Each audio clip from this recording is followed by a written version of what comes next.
Ben, pois boa tarde a todos e a todas, gracias pola vosa asistencia á terceira sesión deste seminario, deste miniciclo centrado nos populismos en América Latina e en Europa, o acubillo, como sabedes, dese ciclo máis longo que os sentidos da cultura que vemos desenvolvendo onde hai anos no Consello da Cultura Galega. Hoxe nos acompaña Carlos de la Torre, que é un dos investigadores de referencia no campo do populismo. Ten traballado sobre o populismo en Ecuador e, sobre todo, ademais, publicado diversas obras de alento comparativo, tanto sobre o populismo en América Latina, un libro que saiu hai uns anos, e acaba de sair do prelo, como a quen di, pois unha obra sobre as promesas e os perigos do populismo no mundo actual, a escala xa global no que se analizan e comparan diversos casos. A súa ollada, polo demais, é unha ollada desde a ciencia política. El traballou durante moito tempo no Flaxo en Ecuador, estivo tamén na Universidade de Nova York e agora está en Kentucky.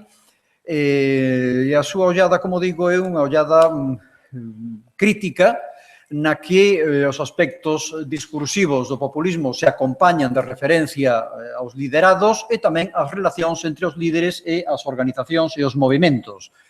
E da man dese alento comparativo vai centrar justamente a súa intervención no día de hoxe.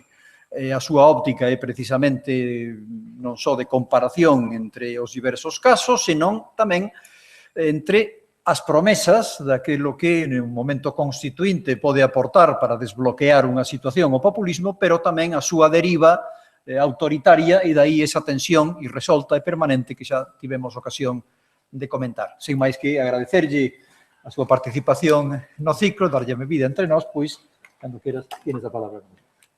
Muchas gracias. ¿Se escucha bien?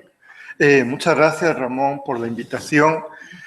Quiero empezar pidiendo disculpas, no hablo gallego, eso que viví un año en Vigo cuando era adolescente, pero era la dictadura y no nos enseñaban gallego, entonces no sé. Agradezco también al Consejo de la Cultura Gallega por esta invitación y a José María por todo su apoyo. El populismo ha sido vivido por los actores e interpretado por los analistas como un momento extraordinario y excepcional de la política.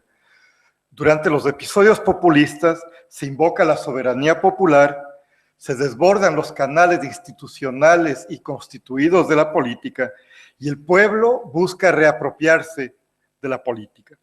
Pero si bien los analistas comparten la visión del populismo como un momento excepcional, difieren en sus interpretaciones sobre sus potenciales democratizadores.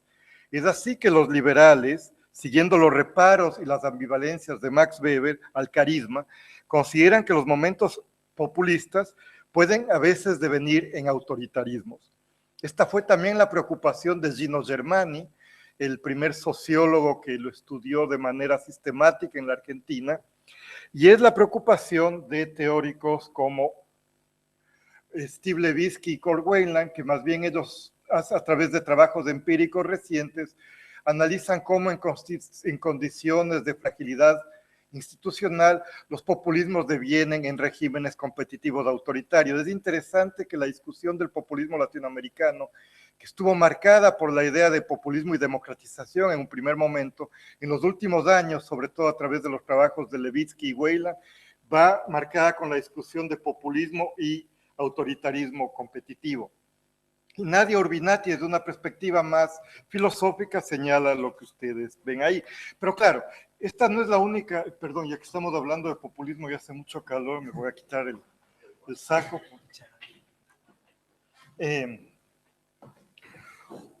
Otros autores, y aquí es sobre todo otros autores, y sobre todo Ernesto Laclau, a quien hay que rescatar aquí, ven los momentos de ruptura populista como la posibilidad de romper con sistemas administrativos excluyentes.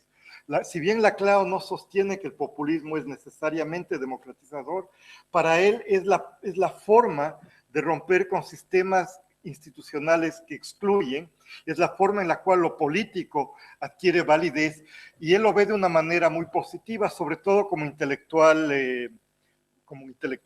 argentino. Fue asesor de los Kirchner durante los últimos años de su vida, le gustaba, le parecía que había un potencial democratizador muy grande en el chavismo, también en el régimen de Morales y aún en el de Rafael Correa.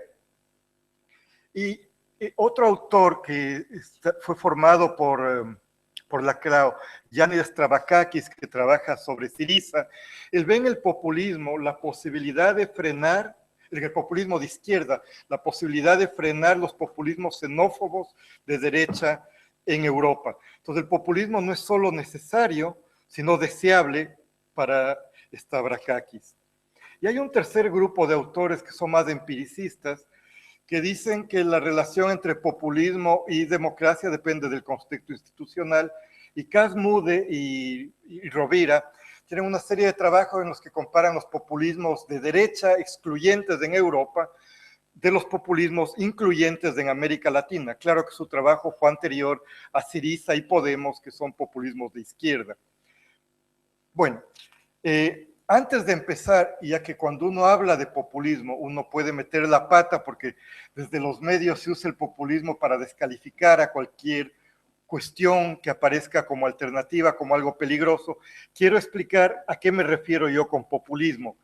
Y yo veo al populismo como un tipo de discurso político. Es un discurso político que presenta la política como una lucha maniquea y moral entre dos campos antagónicos. Pero es una lucha maniquea y moral entre dos campos antagónicos que apunta a romper la institucionalidad existente. El populismo es un discurso de ruptura, pero a la vez es un discurso y una manera en cual se quiere reconstruir lo político, creando nuevas instituciones.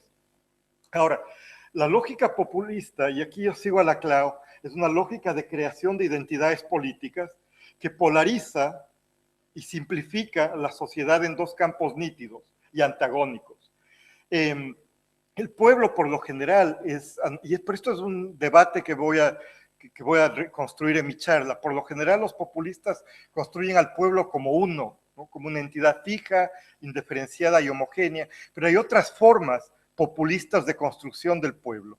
El pueblo boliviano es un pueblo de construcción más plural, está en debate quién representa y encarna al pueblo boliviano entre Morales y los movimientos sociales, y de acuerdo a Stavrakakis, también el pueblo de Syriza no es un pueblo único, homogéneo, indiferenciado, sino es un pueblo plural compuesto por una serie de movimientos sociales. Le tengo que creer a Stavrakakis porque la verdad no leo griego y no conozco bien el caso griego. El pueblo populista no enfrenta adversarios. La lógica populista no es entre adversarios que comparten un espacio semántico o institucional en común. Se confronta a enemigos.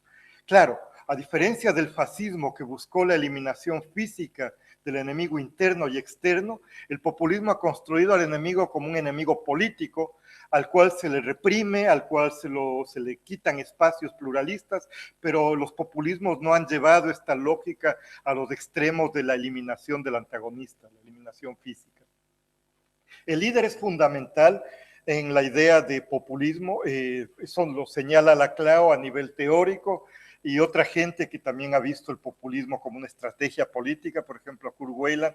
El concepto de liderazgo es fundamental porque el líder populista es la encarnación del pueblo mismo, o se presenta o se construye a sí mismo desde esta persona. Y uso el masculino porque por lo general los líderes populistas han sido hombres, excepto en la Argentina con Evita y con Cristina. Y los líderes populistas tienen todo este potencial de incorporar a los excluidos, al menos esa es la promesa redentora del populismo. En esta charla voy a hacer 3 argumentos, antes de eso, me voy a concentrar en los casos del populismo de izquierda latinoamericano. Esta foto fue tomada cuando Rafael Correa fue investido de una manera simbólica presidente de la República, tiene la vara de mando que le dieron los indígenas. Este fue el festival, digamos, de la izquierda en el Ecuador, porque estaban Chávez, estaba Morales, estaba Correa.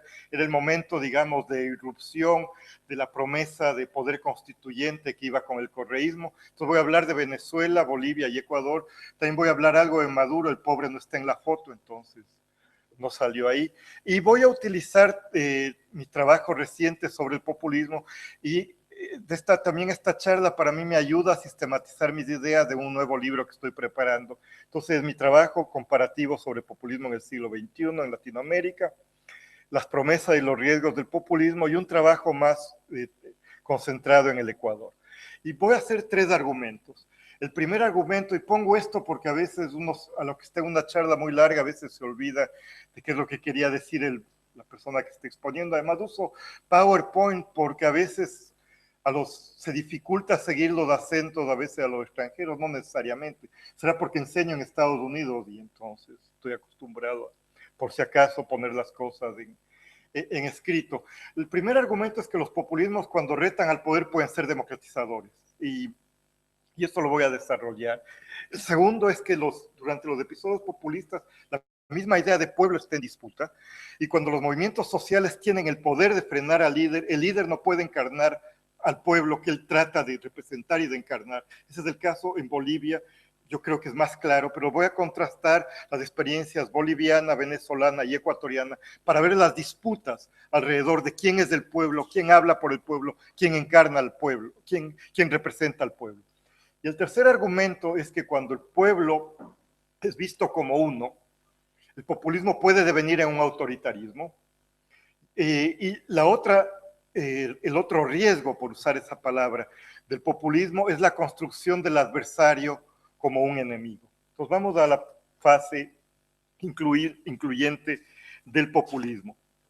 Es interesante que en el populismo se politizan temas que eran tratados como técnicos y que debían estar en manos de expertos. Por ejemplo, los populismos de izquierda latinoamericano politizaron el neoliberalismo como una economía política. Hasta ese momento, supuestamente, la economía era mejor dejarla en manos de los que sabían, unos señores que manejan unos modelos muy complejos matemáticos, pero la economía no era una economía política, la economía era una cuestión técnica. Entonces el populismo tiene esta virtud de politizar temas que no eran considerados como políticos. Lleva una politización muy fuerte de la sociedad. Y claro, por un lado hay una polarización en la sociedad, pero a la vez hay una fuerte politización en la sociedad que yo creo que es muy importante. Hace sentir que la gente se sienta protagonista en momentos de cambio refundacionales. La gente deja de delegar el poder a los políticos, trata de reapropiarse de la política y de alguna manera la idea es muy simple. La idea populista es que el poder debe volver a los dueños del poder, que son el pueblo. Y en Latinoamérica, sobre todo, el populismo desde sus inicios ha transformado los estigmas que usan las élites para tratar de excluir a los sectores del pueblo.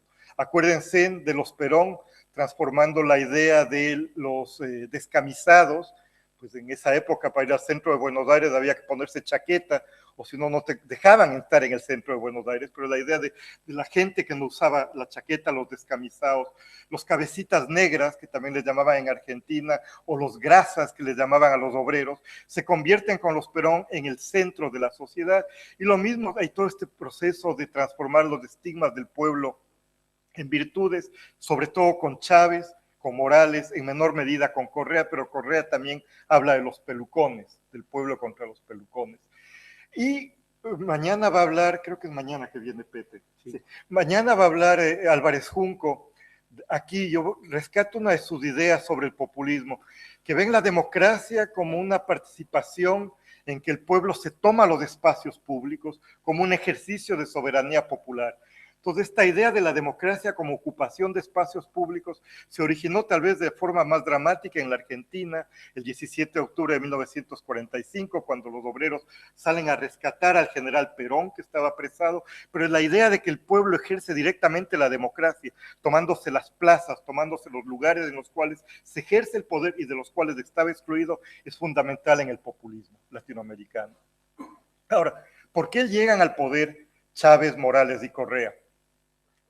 Hay una bibliografía que ve esto como una exportación del bolivarianismo. Yo creo que esa visión es incorrecta históricamente, porque estos populismos surgen por una serie de factores endógenos. Esto no quiere decir que el chavismo haya influenciado como un modelo de hacer las cosas, pero son factores endógenos los que explican por qué llegan estos políticos, Morales, Chávez y Correa, al poder. Y el primero es la crisis de representación política, pero no es una crisis cualquiera, es una crisis en que los partidos políticos tradicionales aparecen como una partidocracia corrupta.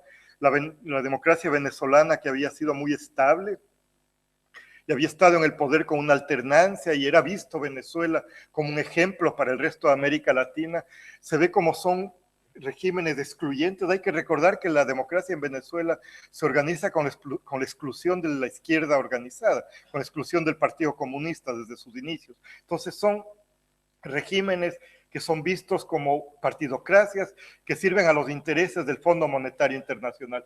Y estos populismos empiezan con un proyecto democratizador, ¿no? El terminar con la partidocracia, terminar con el neoliberalismo. Aquí se politiza la economía política otra vez. La economía política es una economía política, no es una cuestión técnica. Y es antiimperialista, y voy a hablar más de esto después. Y la idea es construir nuevos tipos de democracia. Correa, por ejemplo, que nunca fue marxista, él fue un misionero, pero él usa la categoría marxista de contraponer la democracia burguesa formal electoral con la democracia real, entendida como redistribución de los excedentes y mayor justicia social. Chávez, haciendo ecos de todas las demandas de la sociedad civil venezolana, de sectores de clase media, sectores populares, aún de sectores ligados a la Iglesia Católica, ve la democracia participativa y protagónica como una manera de resolver los problemas, los déficits de participación y de representación de la democracia venezolana. Después cambia la idea de Chávez y una vez que supera el golpe de Estado y se declara socialista del siglo XXI, su idea es construir una democracia comunal que de a pocos vaya terminando con la democracia liberal burguesa. Y Morales tiene un proyecto descolonizador de combinar la democracia comunitaria indígena con la democracia liberal. Y la democracia comunal indígena ha sido teorizada por teóricos aymaras, en que ven que la comunidad discute una serie de propuestas hasta que llegan a un consenso. Una vez que llegan a un consenso, se implementan estas políticas. Y es una democracia basada en la rotación de líderes. Por eso yo creo que Morales se puede ver en líos con esta idea de que quiere permanecer en el poder, porque va en contra de un fundamento muy importante de la democracia comunitaria indígena, que es la rotación de cargos y que la persona que está ocupando el poder es únicamente un encargado que tiene que llevar las propuestas que vienen desde las bases. Además, con estos líderes vuelve la palabra revolución. En América Latina hay un ensayo muy bonito de Norbert Lechner titulado De la revolución a la democracia, y ese ensayo condensa los debates que se dieron en los años 80 en América Latina. ¿No? La idea era que había que dejar la idea de revolución y había que retomar la idea de democracia. Esto no convenció a los sectores más duros de la izquierda, pero con estos políticos vuelve la palabra revolución, la utopía de la revolución. Chávez, tal vez el que lo tiene más claro y el primero que habla de una revolución bolivariana. La revolución chavista no es únicamente un proyecto venezolano, sino es un proyecto latinoamericano y aún un proyecto global.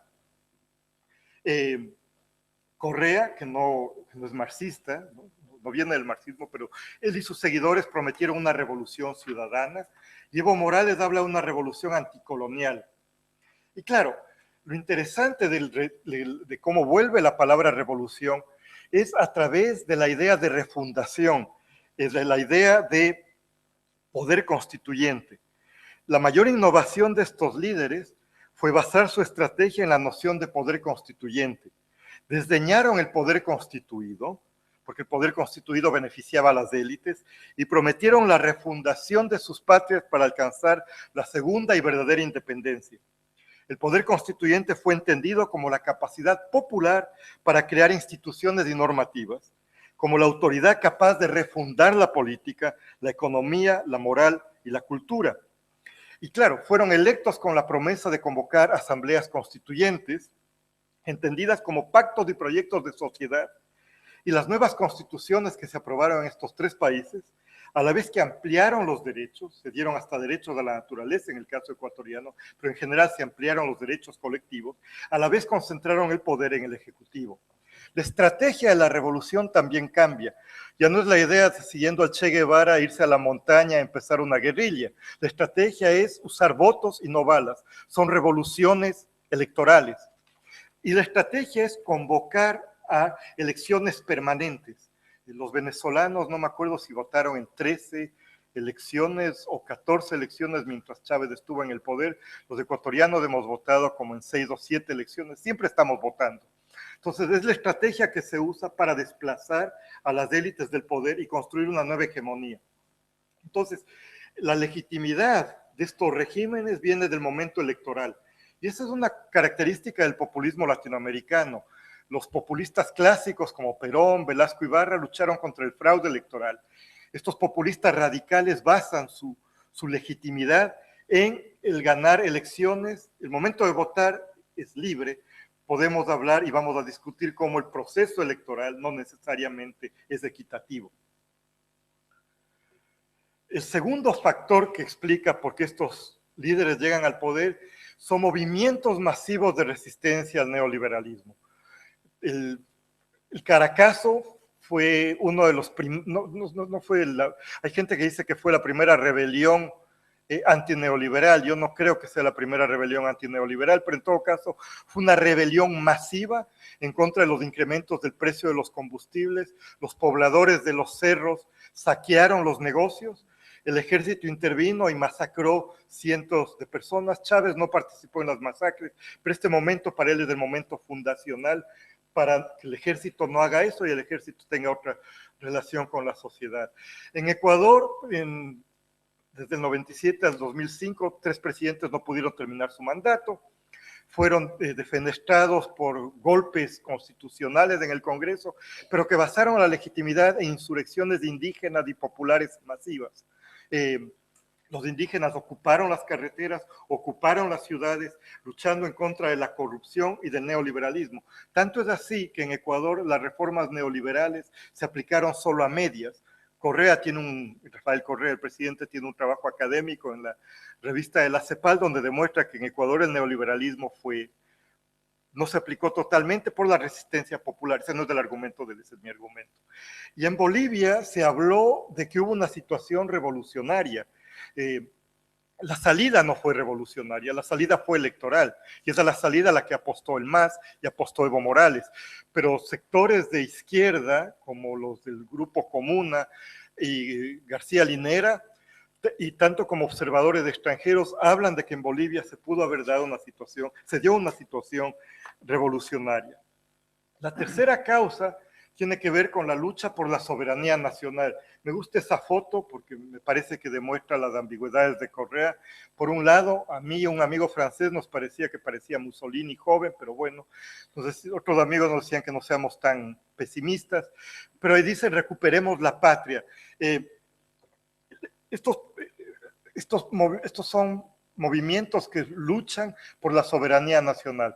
Recuérdense que Bolivia vive violaciones masivas de los derechos humanos por la estrategia norteamericana de erradicación forzosa de los cultivos de coca. El ejército boliviano atropella violentamente los derechos humanos de los cocaleros y crean a Evo Morales, crean el movimiento cocalero. Después, cuando el embajador de Estados Unidos le acusa de narcotráfico al Evo, bueno, ya sabía que Evo podía ganar una elección. En el Ecuador, el gobierno de Yamil Maguad, en un intento desesperado de frenar la hiperinflación, dejó de lado la moneda ecuatoriana, el sucre, y se adoptó el dólar. Para los nacionalistas eso fue una cosa muy dura, ¿no? Nos quedamos sin nuestros sucres. Claro que había que tener un montón así para que sea un dólar, pero bueno, la cuestión de que tu economía monetaria está en manos de Estados Unidos fue algo muy fuerte. Y en el caso de Venezuela se abandona la política petrolera nacionalista que se dio un momento por una política aperturista y una política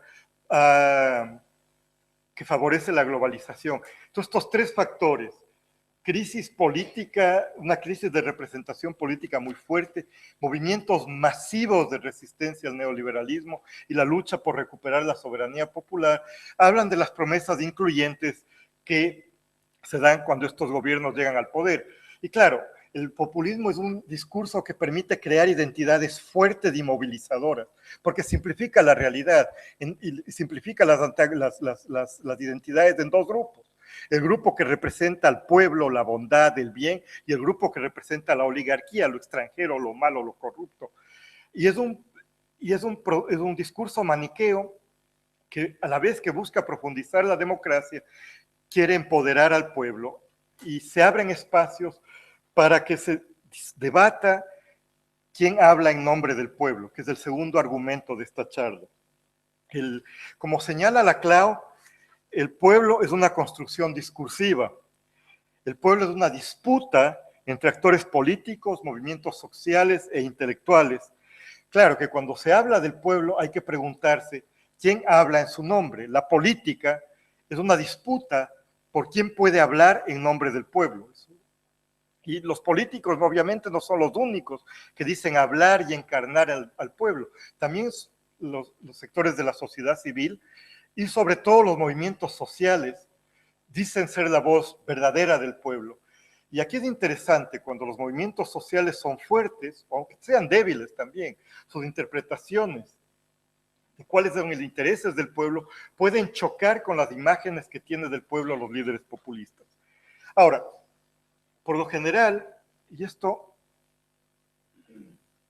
es tanto la visión que se construye desde el país como desde los medios en Estados Unidos, se tiende a ver estos regímenes de Morales, Correa y Chávez Maduro, como una misma cosa. Yo quiero hablar más bien de sus diferencias.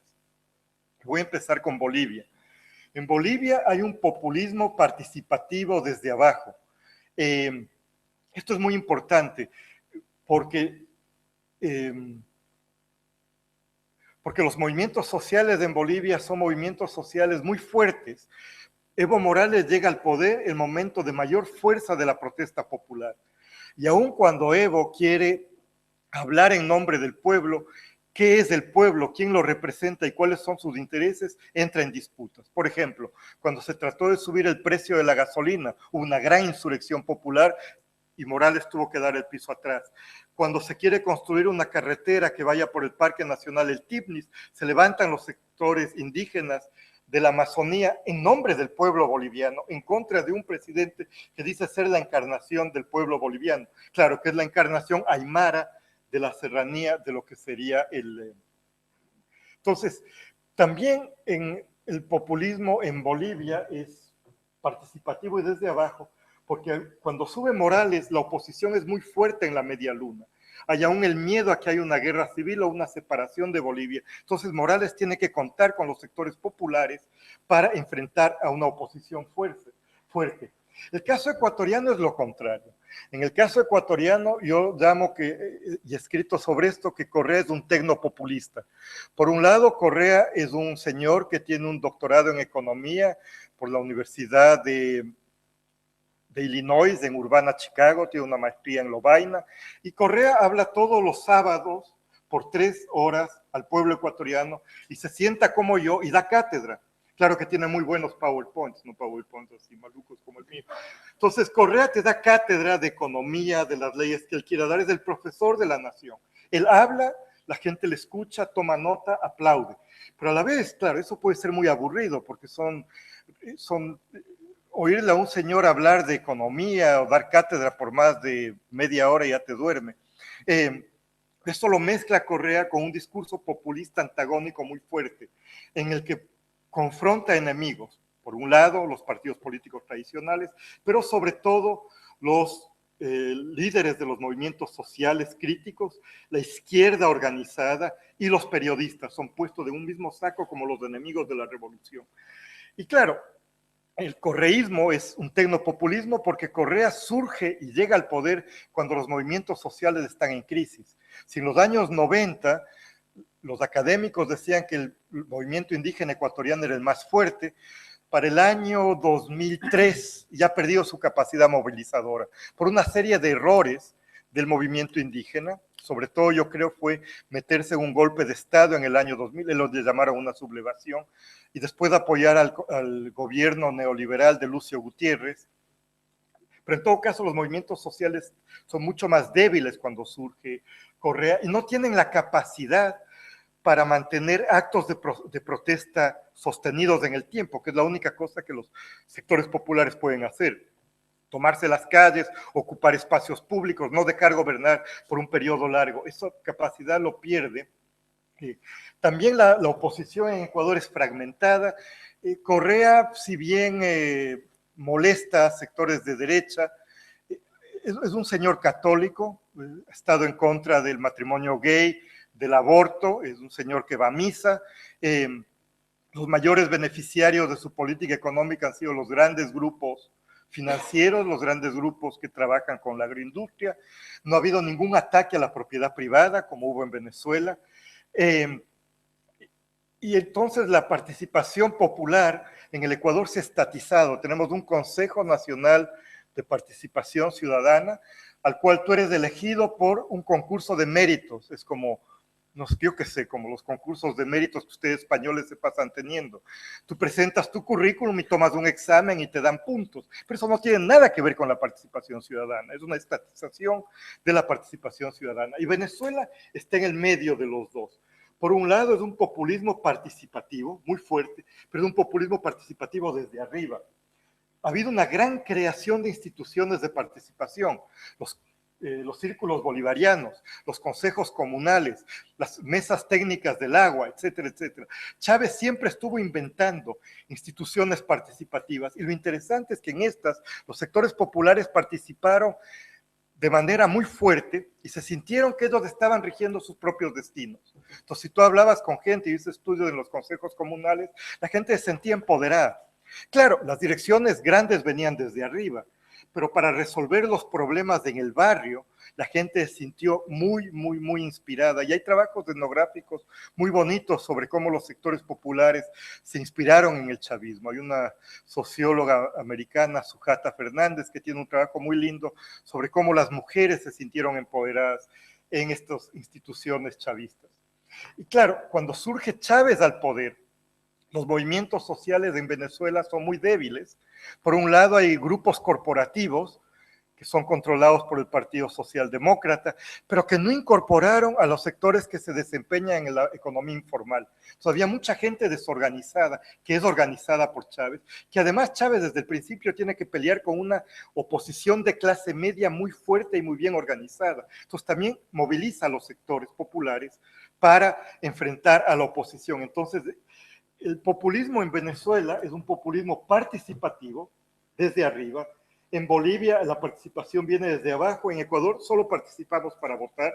Yo les llamo eso un tecnopopulismo.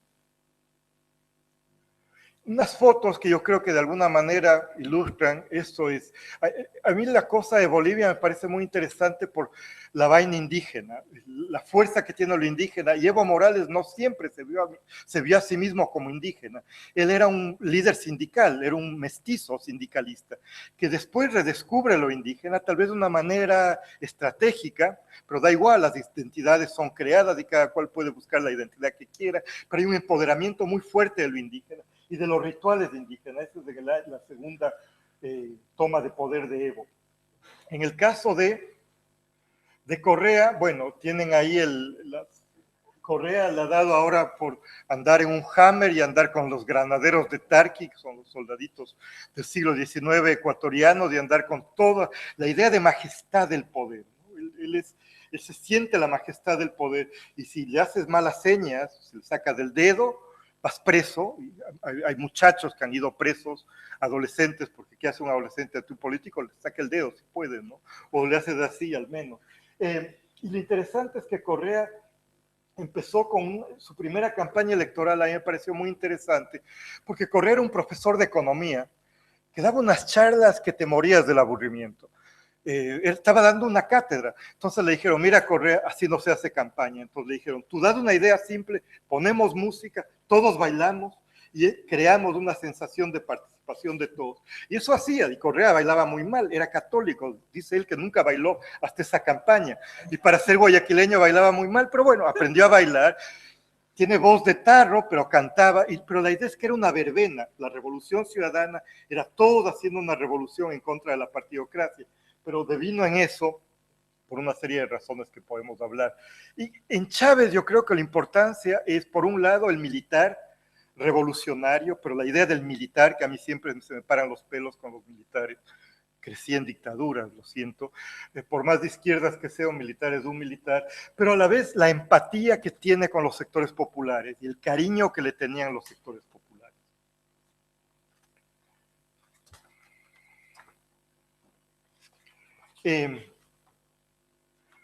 ¿Cuáles son las raíces autoritarias del populismo? Bueno, la visión schmittiana de la política como una confrontación entre amigos y enemigos en los cuales no hay espacio para las medias tintas. Segundo, la idea del pueblo como uno, que comparte, no es una población diversa, el pueblo es un ente sagrado que se enfrenta a la oligarquía, es un ente sagrado que puede ser encarnado en un líder que va a ser su redentor. Y el líder, que se proclama como la encarnación del pueblo mismo, puede clausurar el espacio abierto de la democracia, eternizándose en el poder. Ahora, para explicar las características de los populismos que basan su legitimidad en ganar elecciones, acuérdense, el momento electoral es lo que confiere legitimidad a estos políticos, pero que consideran que el pueblo es un ente homogéneo cuya voluntad se puede encarnar en un líder, recurro a la teoría de la democracia como un espacio vacío de Claude Lefort. En el libro Los dos cuerpos del rey, Kantarowicz analizó cómo el rey, al igual que Dios, era omnipresente porque constituía el cuerpo de la política sobre el que gobernaba. Al igual que el Hijo de Dios que fue enviado para redimir el mundo, el rey era hombre y Dios, tenía un cuerpo natural y un cuerpo divino, y los dos eran inseparables. ¿Y qué hacen las revoluciones del siglo XVIII? Abren el espacio político religioso ocupado por la figura del rey, decapitan el rey, y abren este espacio religioso, político, y señala Lefort que se transformó el espacio antes ocupado por el rey en un espacio vacío que los mortales solo lo pueden ocupar temporalmente. Esta idea de la democracia como un espacio vacío, como un espacio de incertidumbre, a mí me parece que es muy interesante y ayuda a entender las características del populismo. Aquí es una elaboración que a mí me gusta mucho esta cita de Lefort porque me parece muy clara, la idea de que, bueno, sabemos, la democracia nació en contra de la dominación monárquica, del descubrimiento que el poder no pertenece a nadie, que quienes lo ejercen no lo encarnan. El problema de los populistas es que quieren encarnar el poder religiéndose permanentemente, pero ojo, es religiéndose, no es quedándose nomás en el poder, y que no poseen el conocimiento final sobre el mundo y el orden social, etc. La cita está ahí. Lefort también dice que cuando se dan las revoluciones democráticas, se genera un principio que podía poner en riesgo la misma idea de democracia. Y esta es la idea de soberanía popular entendida como un grupo, un estrato o una persona que podía clausurar el espacio vacío de la democracia a través de la idea del pueblo como uno. Entonces, para Lefort, la modernidad se rige entre las confrontaciones entre la imagen del pueblo como uno y la democracia. Para Lefort, la modernidad se mueve entre el totalitarismo y la democracia. El totalitarismo que quiere clausurar el espacio abierto de la democracia y la democracia que está basada en la idea del espacio, este espacio vacío, este espacio abierto. Pero lo que Lefort no considera es cuándo y por qué. El populismo yo creo que es interesante, porque por un lado, al igual que el totalitarismo, apela a la idea del pueblo como uno. Pero a diferencia del totalitarismo o el fascismo, que abole las elecciones, en el populismo, el acto electoral es el acto que da la legitimidad democrática. Entonces, ¿qué es lo que se hace? cómo hacen ellos para compaginar estos dos nociones de legitimidad, porque, claro, la encarnación del proyecto puede desplazarse hacia otro líder, nada garantiza que van a ganar las elecciones. Entonces hay una serie de ambigüedades y tensiones entre la democracia liberal y el populismo, pero claro, si el pueblo es uno, si el pueblo es bueno, ¿cómo el pueblo va a votar por los enemigos del pueblo? Es absurdo. O sea, ¿cómo Maduro puede imaginarse que el glorioso pueblo bolivariano vote por la oposición? No pueden aceptar eso. Y de una manera más pragmática, los populistas como Hugo Chávez y Correa han hecho todo lo posible para la competencia democrática se dé en canchas electorales desiguales. Por ejemplo, usan los medios estatales para hacer campaña, silenciaron a la prensa privada, controlaron los tribunales electorales, incrementaron el gasto clientelar antes de las elecciones. Por ejemplo, en la elección del 2012, y yo tuve la suerte de estar ahí en Venezuela en esa época, se crearon varias grandes misiones. La gran misión vivienda, hicieron unos edificios gigantescos frente a los cerros, la idea es que te podían dar una casa, pues no solo te daban un departamento, te daban un apartamento amoblado y con electrodomésticos, incluida el aire acondicionado, que en Caracas abres las ventanas y estás bien, pero bueno, esa es la idea de mi casa bien equipada. Hubo la misión, la gran misión en Amor Mayor para los viejitos que no tenían seguridad social y la gran misión Hijos e Hijas de Venezuela para las madres adolescentes. Entonces, claro, las competencias electorales se han dado en canchas desiguales que han hecho que muchos autores hablen de regímenes autoritarios competitivos. ¿Qué tan estables son estos populismos de izquierda? El primer problema que tienen estos populismos de izquierda ha sido la extrema personalización del poder. El líder es todo. Chávez creyó que iba a gobernar para siempre, al pobre se lo llevó el cáncer, pero él había cambiado la constitución para seguir ganando elecciones y probablemente iba a seguir ganando elecciones. Correa está modificando la constitución ilegalmente, no siguiendo los procesos constitucionales, para asegurar su reelección indefinida. Sin Correa se matan los sectores que forman Alianza País. Y Correa es la única alternativa para seguir con el proyecto. Además, es visto como un proyecto revolucionario.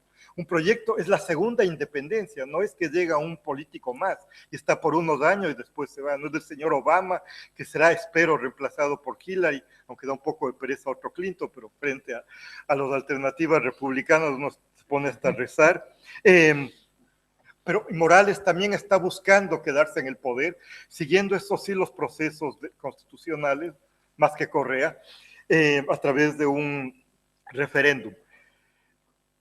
Además, estos políticos no ven la presidencia como un cargo que se ocupa temporalmente. O sea, en una democracia ocupas tú un cargo de la presidencia temporalmente, hay una serie de regulaciones para llegar al poder y para salir del poder. Aquí más bien la presidencia es visto como... La presidencia es vista como algo que pertenece al Mesías liberador. Y la misión del líder populista se parece más a la de los patriarcas, que siempre tienen que velar por el bienestar de sus hijos. La metáfora del padre transforma a los ciudadanos en sus hijos, en niños que si no reconocen la autoridad del patriarca que los ama, pueden ser castigados. Además, los padres, como lo nota Karen Campbell, son padres de por vida y su trabajo y misión duran para siempre. Un tercer problema que tienen los populismos de izquierda es que surgieron en momentos de precios altos de los recursos naturales, que no solo les permitió redistribuir las rentas, y que lo hicieron, y redujeron momentáneamente la pobreza, estos tres políticos, sino que no seguir los dictados del Fondo Monetario Internacional. Ahora Correa, que está en una crisis económica muy grande, está siguiendo los dictados del Fondo Monetario Internacional, reduciendo el aparato estatal, privatizando las gasolineras, después se privatizará las carreteras también, porque carreteras tan lindas, tan grandes, tan anchas, sin un erario estatal muy fuerte no lo podrán mantener, entonces tendrán que hacer las cosas que dijeron que nunca iban a hacer. Maduro no, él no ha seguido los consejos del Fondo Monetario Internacional y bueno, también otra cosa interesante es que los altos precios de los commodities, sobre todo del petróleo, permitieron experimentar con cuestiones como el ALBA, que fue un tratado de comercio, una alternativa a los tratados de libre comercio con los Estados Unidos. Pero este fue un pacto entre políticos más que entre estados. Y ya vimos que cuando cambió el presidente de Honduras, cuando Zelaya fue echado del poder, Honduras abandonó el ALBA. Sin petrodólares, el ALBA yo no sé cómo va a poder seguir existiendo. Pero si bien las características, las bases económicas para el populismo de izquierda ya no están ahí porque bajaron los precios del petróleo. Si bien las bases políticas son muy problemáticas porque estos líderes tienen que eternizarse en el poder y no han logrado crear partidos en los cuales se formen nuevos liderazgos, yo creo que el modelo bolivariano de refundación tiene un gran poder simbólico que perdurará. Para empezar, es una de las únicas alternativas al neoliberalismo. La otra alternativa al neoliberalismo son los populismos de derecha en Europa. Eso no es una alternativa, eso da pánico, pero es los únicos que mantienen la idea de que no hay solo un modelo a seguir, que es el que te ordena la troika, que es el que te ordenan los grandes bancos. Tiene una serie de bases ideológicas muy fuertes, y claro, vemos en el caso de España. A mí me parece Podemos interesante, yo no sé mucho de Podemos o lo que leo en la prensa. Parece muy interesante porque sus liderazgos son politólogos que leen a Laclau, el mayor teórico del populismo de izquierda, leen a Laclau, tienen formaciones, se forman en América Latina, haciendo sus tesis doctorales, haciendo consultorías, etcétera, etcétera, y llevan ese modelo a España y les funciona. No sé si lleguen al poder, parece que no van a llegar al poder, pero les funciona la idea de contraponer a la casta contra el pueblo, les funciona esta idea de democratizar a la sociedad española, y yo creo que en su primer momento Podemos logra una democratización del panorama político español. Ahora, en esta charla yo argumenté que cuando el populismo llega al poder en contextos de crisis de los movimientos sociales y cuando las instituciones de la democracia son débiles, puede llevar al autoritarismo. Esto no significa, creo yo, que debemos contentarnos con aceptar el poder constituido y las reglas del juego del liberalismo como lo único que hay. La idea de revolución realizada a nombre de un pueblo unitario ha terminado en experiencias autoritarias. El horizonte de la revolución como una negación total del antiguo régimen debe ser reemplazado por la idea de revoluciones autolimitadas que no buscan refundar todas las instituciones desde cero, sino que aceptan partes del poder constituido. Yo creo que el reto es construir una democracia radical asentada en la diversidad de propuestas y demandas de los movimientos sociales y de organizaciones políticas que no pueden ser reducidas a la idea populista del pueblo como uno, como ente homogéneo que irrumpe de la nada para refundar todas las instituciones y normativas. En esta construcción plural y democrática de la idea de pueblo, un líder jamás podrá encarnar las aspiraciones de cambio. Muchas gracias.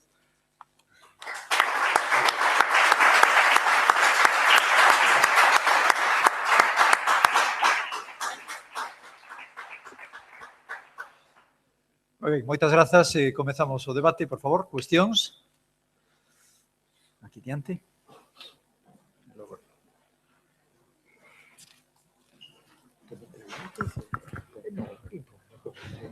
Hola, buenas tardes.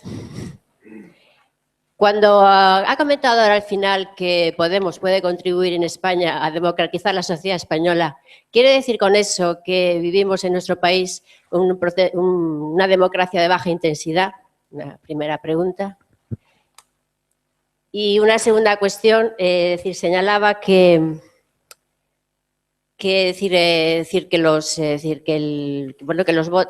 los votos no son suficientes para legitimar pues un poder político. ¿Podría señalar, hasta dónde podría llegar los límites de esta legitimación que vayan más allá del mandato de los votos o el mandato popular? Muchas gracias.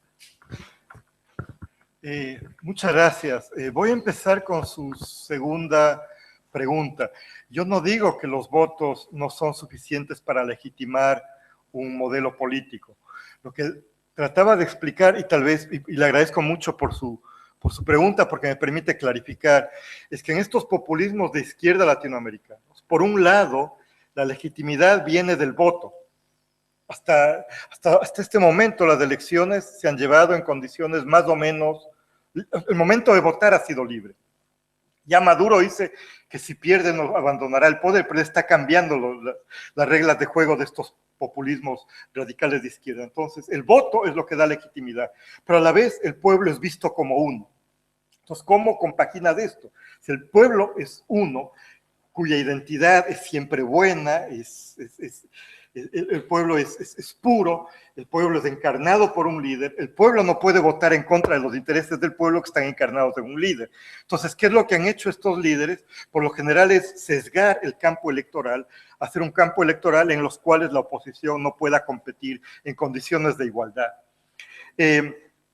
Yo creo que Podemos, y no soy un experto en España, entonces no quiero decir tonterías, pero a mí me parece que los populismos cuando están fuera del poder politizan temas y son democratizadores.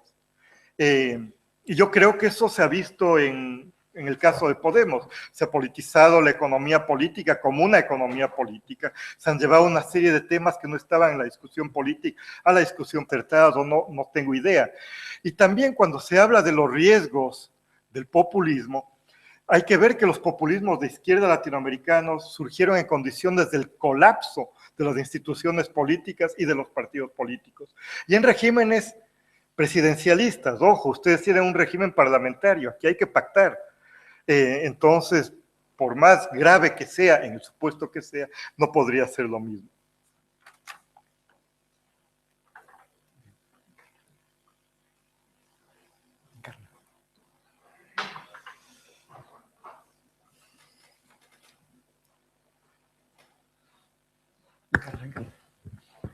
Hola, boa tarde. Bueno, tengo un problema de voz y espero que el micrófono lo resuelva, ¿no? Quería en primer lugar darle la enhorabuena y las gracias por su intervención, porque fue enormemente clarificadora y yo creo que en este proceso de globalización o de mundialización se están apropiando hasta de las palabras. Por lo tanto, es muy importante que las palabras recobren su sentido original. Y en ese sentido le quería hacer dos preguntas. Primero, ¿cómo es posible que las políticas de bienestar que alguna parte de Europa conquistó duramente, sobre todo a partir de la Segunda Guerra Mundial, y que ahora están completamente destruidas o casi en proceso de destrucción, como es toda la cobertura social de derechos básicos, que son democracia importantísima. El derecho a la vivienda, el derecho a la cobertura social, mayoritariamente de las mujeres que tienen hijos en condiciones económicas y otros muchos, el derecho al agua, el derecho a la calefacción. Bueno, derechos básicos que se llaman bienestar mediante un sistema de redistribución de la riqueza y que además generan bienestar y convivencia. Cuando se aplican en América Latina por determinados gobiernos populistas, se le llaman recurso electoral de clientelismo. Es la primera pregunta que quiero hacer. Y la segunda, que ya recurro más a su opinión, ¿no le parece que el hecho de que ahora las nuevas izquierdas europeas, o lo que usted llama populismos de izquierda, a mí es una palabra que no me gusta mucho, pero bueno, me gusta más pactos por la diversidad para poder gobernar en democracia? No es posible que efectivamente, puesto que la idea de progreso, bienestar y recuperación democrática en Europa esté bastante agotada por efectivamente el comportamiento de los partidos socialdemócratas como casta, es decir, como reproducción en el poder de un puesto de trabajo bien pagado que seguramente en el mercado no tendrán por la propia situación de la destrucción de las clases medias, eso no implique que se pueda aprender en la escuela latinoamericana, que ya en los años 80 sufrió lo que Europa va a sufrir ahora con la implantación del thatcherismo y de Reagan en Estados Unidos. Muchas gracias. Es una muy buena pregunta. Lo que se hizo de estado de bienestar en América Latina, sobre todo en los países más grandes como Argentina, lo hizo el populismo. O sea, el caso del peronismo es muy interesante, no únicamente porque con el peronismo se expande el electorado, las mujeres no votaban, logran votar, votan masivamente por Perón, obviamente, porque recibía el voto y había una serie de políticas que daba Perón, pero hay una gran redistribución del ingreso, hay una serie de prestaciones que se da a la clase obrera. Entonces, gran parte de las conquistas sociales, de una especie de estado de bienestar, claro, a niveles mucho más pequeños de lo que se consiguió en Europa después de la Segunda Guerra Mundial, se da con el populismo clásico en América Latina. En los lugares en que no se da eso, es lugares en los cuales eran sociedades muy agrarias, como en el caso ecuatoriano. Pero ahí el populismo de Velasco Ibarra crea una especie de Estado que empieza a llegar a diferentes a todos los espacios nacionales. Entonces, el populismo crea el Estado-nación, crea un estado de bienestar, que después es privatizado en muchos casos por gente que viene del mismo populismo. O sea, los mismos peronistas como Menem achican el Estado, lo privatizan, y una reacción a las privatizaciones es el populismo de izquierda en América Latina. Pero yo creo que tiene que ver, habría que hacer un trabajo sobre la calidad del gasto de los populismos de izquierda en América Latina, o de la izquierda en América Latina. Y la calidad del gasto del chavismo fue muy mala, porque muchas de las políticas sociales de Chávez se basaban en las opiniones que tenía Chávez de ese momento. Entonces, por ejemplo, en lugar de consolidar a todo el aparato del sistema de salud estatal que ya fue creado por los adecos, lo que hicieron fueron las misiones en los barrios, con doctores cubanos que podías tú llevar a tu hijo enfermo, a tu niña enferma, daba una sensación muy inmediata de bienestar, de ser atendido, de ser reconocido, pero no era la forma más eficaz de hacer políticas sociales. Lo mismo la política de vivienda. Las políticas de vivienda de Chávez eran unas políticas que eran muy aparatosas, lo veías mucho, te daba la ilusión de que había un Estado que por primera vez en muchos años estaba trabajando por los sectores populares, pero el gasto fue ineficiente. En el caso ecuatoriano ha habido mucho despilfarro también en el gasto social. No hay estudios que yo conozca sobre la calidad del gasto social en Bolivia y en Ecuador. En Venezuela sí hay y demuestran lo que dije. La calidad del gasto en el correísmo ha sido de un despilfarro de petroestado. Por ejemplo, la idea de Correa, que es una idea interesante, fue crear una ciudad del conocimiento para que Ecuador exporte nanotecnología en el año 2021. Suena bien, chévere, ¿no es cierto? Ya. Pero, ¿qué hicieron? Contrataron 4 rectores, 3 de los cuales siguieron ejerciendo su cátedra en California Tech, y el otro es un señor catalán, no voy a decir el nombre porque me olvidé, que va a vivir a Ecuador. Cada uno de ellos gana $16,000 al mes en Ecuador. Más gastos de representación para los 3 que vivían fuera.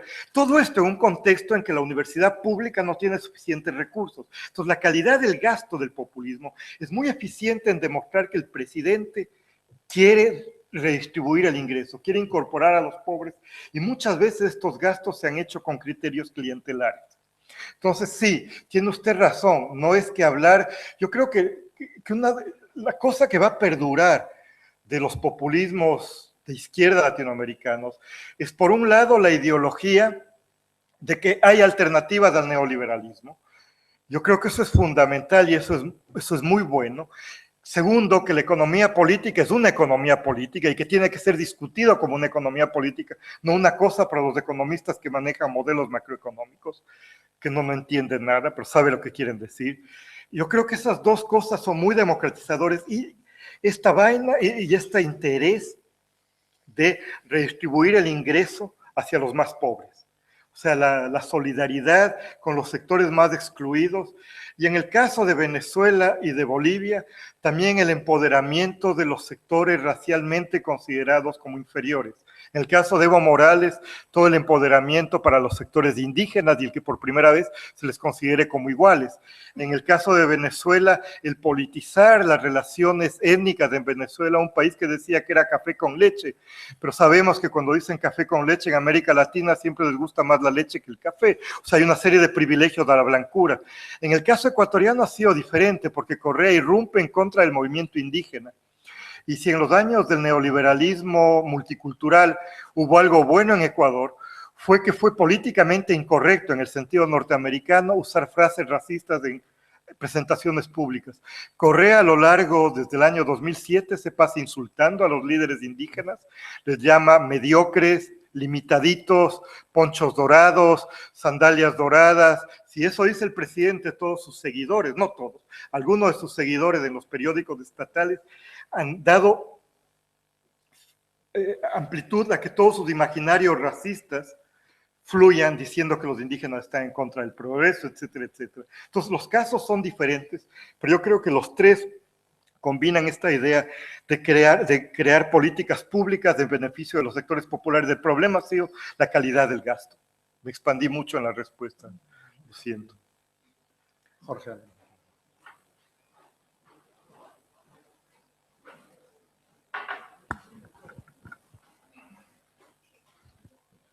Bueno, ha sido una intervención riquísima en aspectos y datos y cada uno de ellos evidentemente daría para mucho. Quería plantearte una cuestión de dos caras. A menudo se toma a Laclau, tú lo has mencionado, como el teórico del populismo de izquierdas, pero me parece que suele cometerse un error cuando se maneja a Laclau, que es considerar que la teoría, que su teoría refleja realmente el populismo empírico, el populismo que se está dando. Y es ahí donde yo veo el gap, el abismo que hay a menudo entre la teoría y los datos empíricos. Un ejemplo, el concepto de sujeto, y tú también lo has mencionado en Laclau, es una construcción discursiva. Sin embargo, el sujeto populista con el que nos encontramos a menudo en la mayor parte de los movimientos es un sujeto que más bien no obedece a discursivismo, constructivismo alguno, sino a teorías expresivas, y de ahí, pues, nación, etnia, un sujeto que viene ya dado, es prepolítico, etcétera, etcétera. Tú has hablado de la homogeneización, del sujeto uno, etcétera. Todo esto estaría más bien en contra de esta teoría de hacer correspondientes, equivalentes las diferencias, en fin, todo esto que dibuja Laclau. Bien, este es un aspecto de la cuestión. Rápidamente, el segundo aspecto, y ligado a este, es también una sorpresa por mi parte, y te quería preguntar qué piensas de ello, y es Laclau, sabemos, pues es un gramsciano, es uno de los que quizá mejor supo llevar más lejos algunos aspectos de la teoría gramsciana, y hoy Gramsci ha vuelto ligado precisamente a todo el fenómeno populista. Y sin embargo, yo aquí otra vez veo una contradicción enorme entre la teoría gramsciana y multitud de aspectos que definen al populismo. Por citar también solo un caso, pero podríamos analizar otros. Toda la teoría gramsciana es una teoría eminentemente europea para responder por qué la revolución en Europa no era posible. Mientras que en Latinoamérica el contexto es totalmente distinto, es donde la revolución podría ser más fácil, pero lo difícil sería la construcción post, exactamente la inversa de todo el planteamiento gramsciano. Entonces, bueno, y un segundo punto es, toda la teoría del liderazgo populista no puede ser, lamento no poder extenderme en esto, no puede ser más antigramsciana. Esto va a quedar así un poco dogmáticamente, pero tú sabrás torear. No, yo creo que eso es muy interesante. A ver, yo creo que la clave de estrategia, ¿cómo es? Hegemonía y estrategia socialista, la clave y MOVE, es otro la clave que la clave de la razón populista. Lo que a mí más me sorprendió es que ahora Chantal Mouffe está de viuda, y como buena viuda, desgraciadamente, y perdón, no quiero sonar machista, está defendiendo la memoria del difunto en lugar de hablar de su propia teoría. Yo creo que, o sea, el laclao populista es un laclao en que la idea esta de hegemonía va desapareciendo por esta idea de liderazgo. Es una teoría muy autoritaria, la teoría de Laclau. Es una teoría en la cual se subordina la complejidad de lo social a la creación de este liderazgo. Es una teoría leninista, vuelve la idea de revolución como destrozar todo el poder constituido. Y claro, el momento en que hay revolución y el pueblo para Laclau es una construcción discursiva. ¿Quién va a construir el pueblo? ¿Va a ser el líder populista? Para Lenin era muy fácil la respuesta, el partido. Pero ¿para quién va a extraer al verdadero pueblo populista del pueblo que existe empíricamente en una sociedad dada? La CLAO, sus seguidores, sus lectores, el líder populista. Eso es una teoría muy autoritaria, no solo por la cuestión schmittiana, pero también por esta idea de quién extrae al verdadero pueblo populista del pueblo que existe. Y también es interesante lo de la CLAO, porque al menos en los países bolivarianos, la gente que llega al poder no leía la CLAO. O sea, en el caso ecuatoriano, que digo, bueno, no sé con García Linera, pero me da la impresión que no, porque García Linera estaba metido en otras lecturas. Pero en el caso de Ecuador, por ejemplo, son un grupo de economistas. Los economistas no pierden el tiempo leyendo filosofía tan complicada que da dolor de cabeza, pero es muy gratificante como la CLAO. Pero lo interesante es que después, ahora para justificar el proyecto, la revolución que le llaman ellos, están los intelectuales correístas, por ejemplo, están empezando a leer a la CLAO. Yo creo que el caso de Podemos es único. Yo creo que es un tema muy bonito para una tesis de maestría, una tesis doctoral, ¿no? Por un lado te agarras la cuestión del uso, y usar a la CLAO es dificilísimo. O sea, usarlo políticamente. Es el uso de una teoría enredadísima, de una teoría que es para iniciados, es un culto, hay que aprender un nuevo idioma para leer a la CLAO. Cómo eso estos jóvenes, estoy viejo, entonces les veo jóvenes, estos jóvenes profesores lo aplican y les funciona en España, que no es lo que se dio en las otras partes de América Latina, que no es lo que se dio en los países bolivarianos. Y claro, y la CLAO después yo creo que tiene un final triste, ¿no? Y que es el volverse el consejero del príncipe. Y el volverse el consejero del príncipe diciendo que la alteridad en el poder es una cuestión burguesa, apoyándole ciegamente a Fernández de Kirchner, siendo tan chavista. A mí me dio pena porque cuando murió la CLAO, en lugar de leer cuestiones sobre su obra como un pensador que tuvo cosas muy interesantes que decir, lo que parecían eran sus intervenciones políticas. Pero con eso...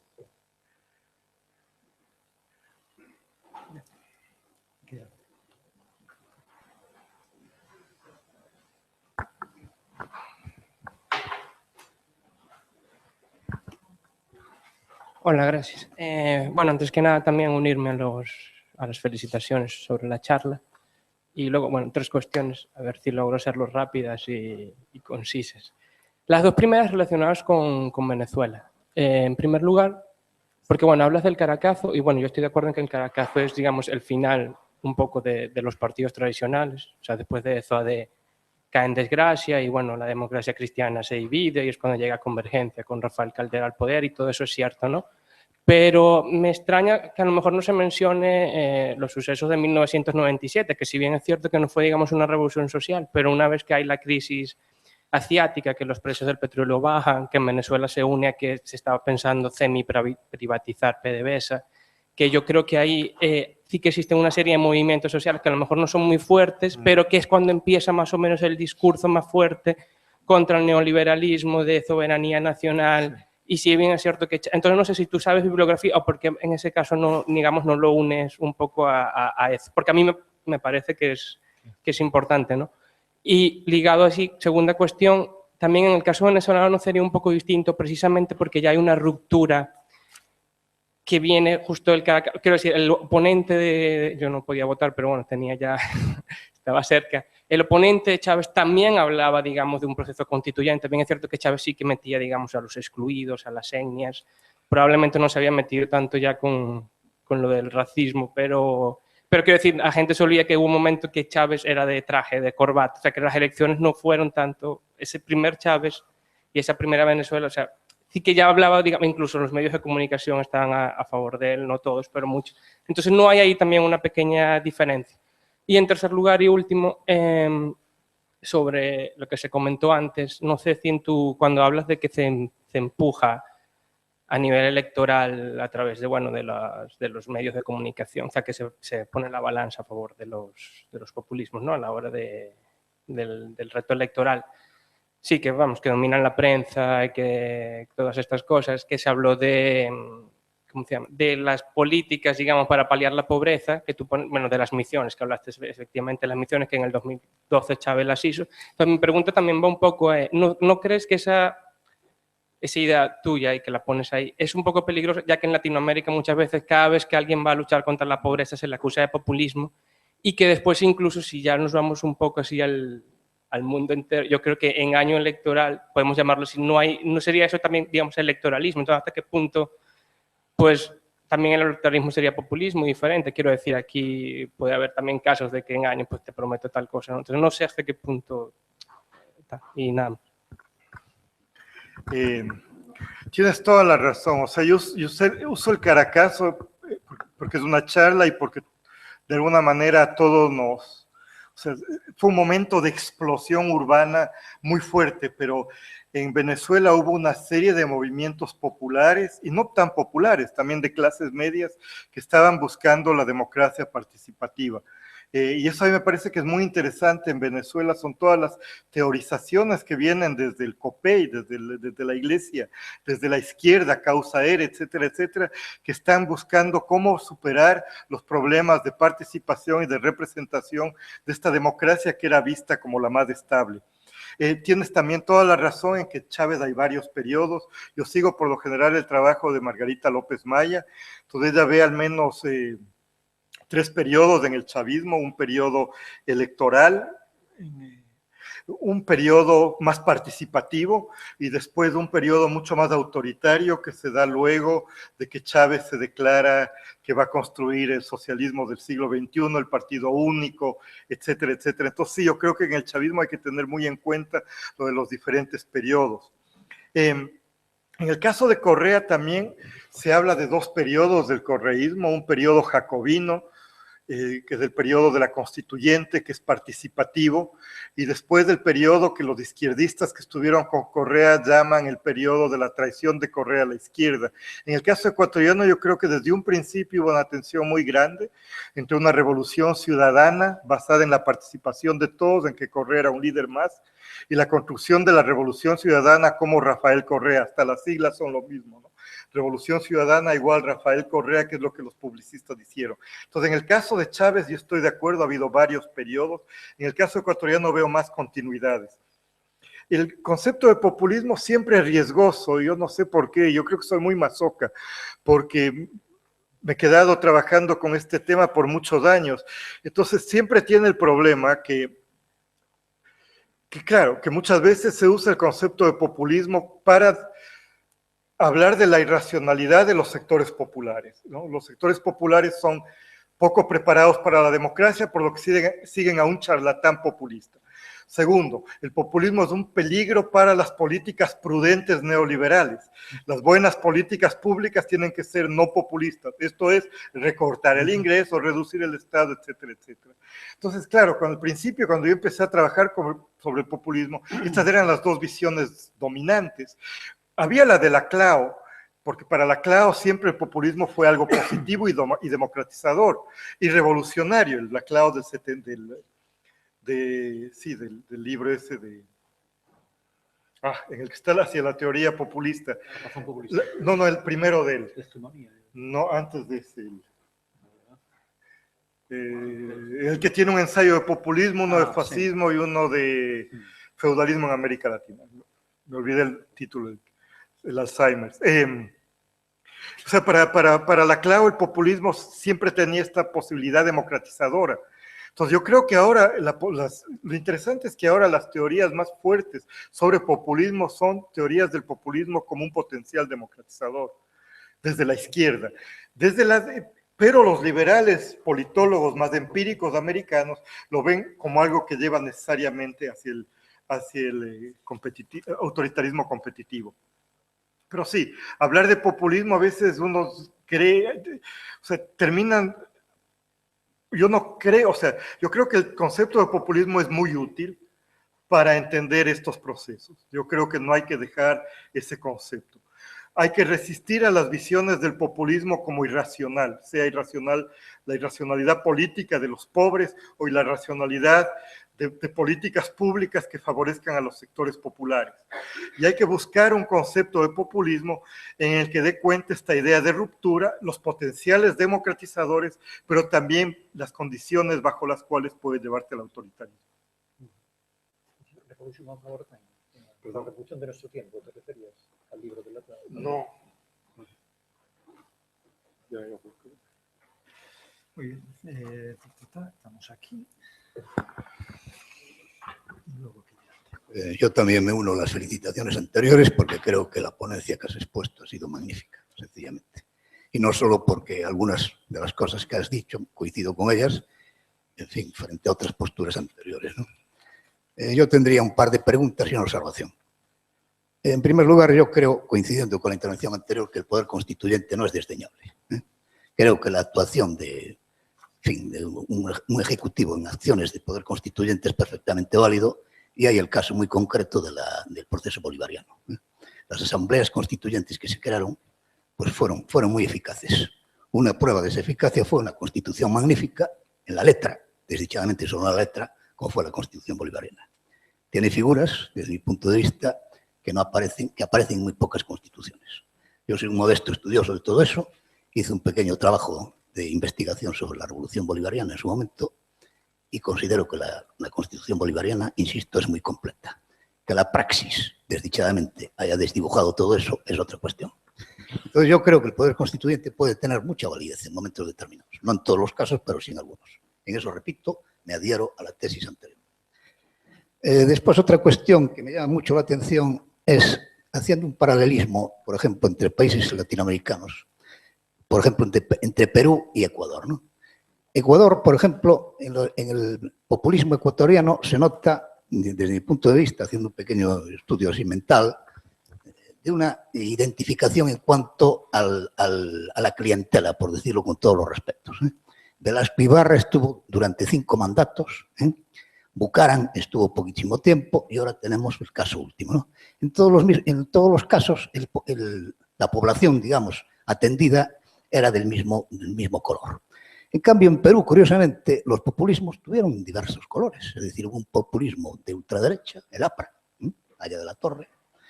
Hubo otro, Fujimori, el último, curiosamente, neoliberal.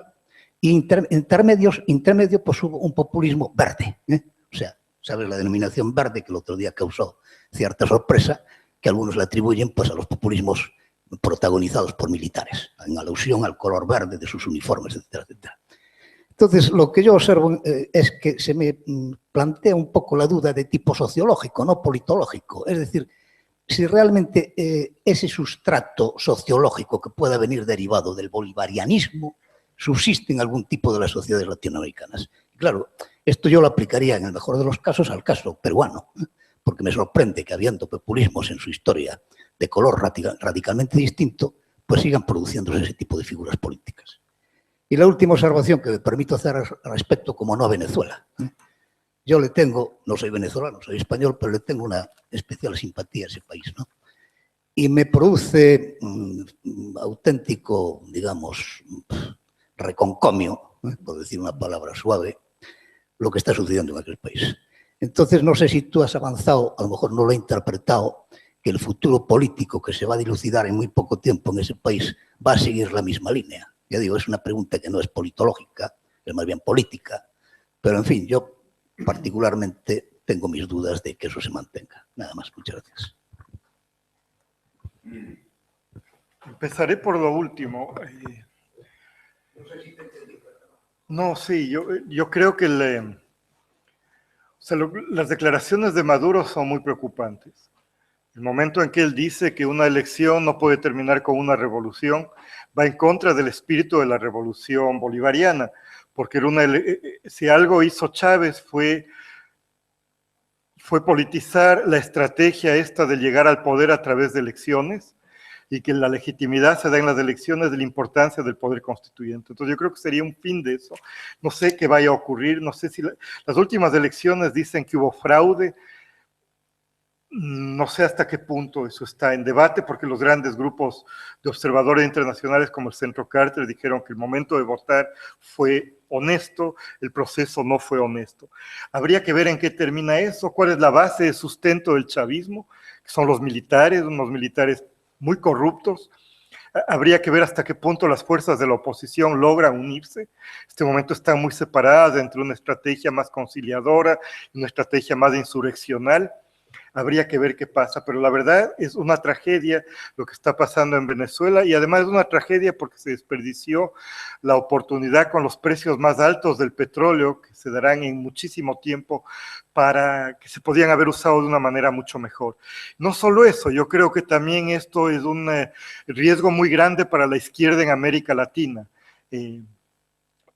Se desperdició una oportunidad de construir, desgraciadamente se va a asociar los gobiernos de izquierda con el chavismo. Eso no fue el caso en todo lado, hubo otros tipos de izquierdas, pero imagino que yo veo ese peligro. Creo que el poder constituyente y la idea de poder constituyente y el poder revolucionario del poder constituyente es una de las innovaciones de estos populismos de izquierda latinoamericanos. O sea, Perón hizo una constitución peronista, Velasco Ibarra hizo dos constituciones en su segundo mandato. Cuando no le gustó la primera, que estuvo dominada por la izquierda, dio autogolpe de Estado, puso otra gente en el Congreso que hicieron otra constitución que le gustó más. Pero no había la idea esta del poder constituyente como la capacidad para crear nuevos pactos sociales, para crear nuevas instituciones, nuevas normativas, nueva cultura. Esta idea de poder constituyente, que además va muy bien con las reflexiones de varios pensadores radicales europeos y norteamericanos, es lo que yo creo que es la novedad conceptual de estos regímenes y la estrategia de las elecciones permanentes para terminar con la hegemonía de los grupos que estaban en el poder y construir un nuevo bloque popular. Aquí es que son gramscianos en esa estrategia. Ahora, comparando Ecuador y Perú, tiene razón, en Ecuador y en Perú ha habido populismos por mucho tiempo. Yo lo que quisiera ver es que tanto el fujimorismo como el correísmo devinieron en diferentes formas de autoritarismo. En el caso de Fujimori, Levitsky sobre todo tiene varios trabajos en que demuestra cómo fue un régimen competitivo autoritario, con la excusa de luchar contra la subversión.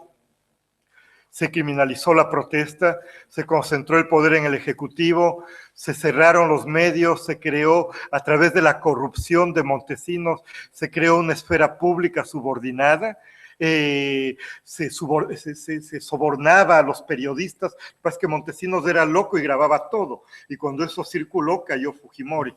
En el caso de Correa, muchas de las cosas que está haciendo Correa se parecen.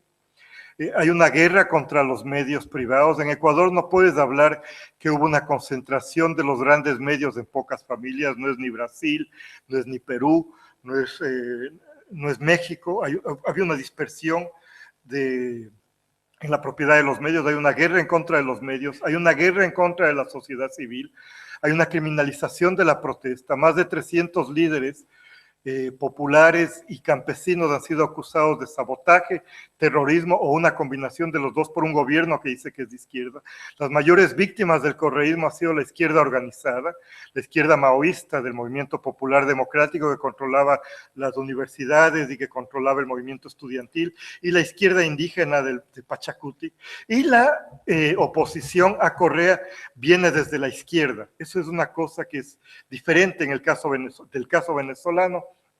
En el caso ecuatoriano, la oposición, también hay grupos de derecha que están en contra de Correa, pero la oposición más fuerte, la que se ha jugado, ha sido la oposición de izquierda, la oposición de los indígenas, que además han sido las víctimas de la violencia correísta, que no es una violencia, es una violencia fuerte, pero claro, no ha habido desaparecidos ni muertos, pero sí ha habido violaciones fuertes a los derechos humanos y ha habido una racialización de las víctimas de la oposición.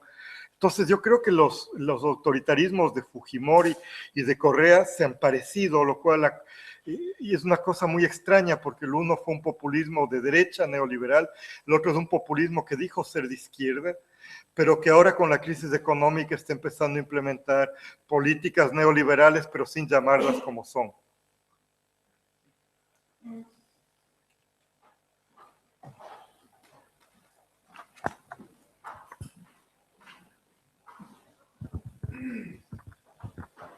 Hola.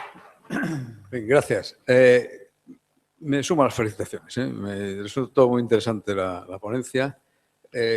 A mí me gustaría que nos diera su opinión sobre el proceso en Bolivia, ¿no? Porque Yo tiendo a desconfiar del poder. O sea, creo que se acumula en el capital, en los aparatos burocráticos, en el control de los medios de información, y que normalmente cuando se eliminan sistemas de renovación, pues tiende a concentrarse en una casta nueva, ¿no? Lo veo en las empresas, porque yo no estoy en el mundo académico, pero lo veo, me parecen siempre. En cuanto hay mucha gente, pues se dividen, se enfrentan. Entonces, me interesa el caso de Bolivia. Y me interesa el caso de Bolivia porque tiene un componente peculiar, que hay un movimiento popular de comunidades de base, que son los que empujan a Evo Morales, pero que además consideran que el que está al frente en ese momento ejecutando las órdenes de la Asamblea está provisionalmente, es decir, tiene son movimientos de base. Y eso se combina con un partido que toma el poder, que elimina o pretende eliminar los límites típicos de los sistemas presidencialistas, de limitación de mandatos.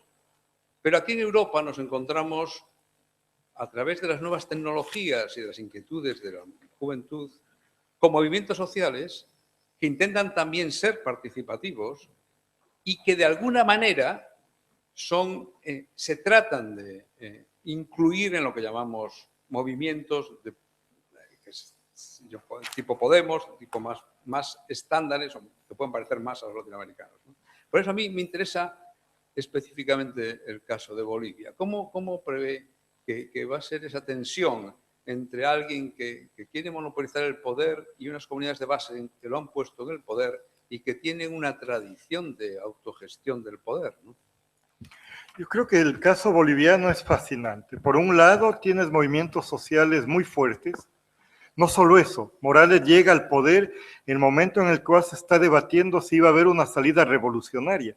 O sea, la guerra del agua fue un momento en el que es un ejemplo clásico de la teoría de la revolución de Trotsky o de cualquier teórico de la revolución que tú le quieras ver. La posibilidad de una revolución está ahí y movimientos sociales muy fuertes. Además, la diferencia de Correa y de Chávez, que vienen de la nada. Morales viene de un partido político nuevo, pero viene y de ser un sindicalista. Entonces, ¿qué es lo que ocurre en Bolivia? Yo creo que en Bolivia, más que en los otros casos, está en disputa quién habla en nombre del pueblo. Cuando Morales quiere imponer criterio de nombre del pueblo, se le subleva el pueblo. Dos, está en disputa qué mismo es del pueblo boliviano. Digamos que el pueblo boliviano es mayormente indígena, pero ¿qué indígenas?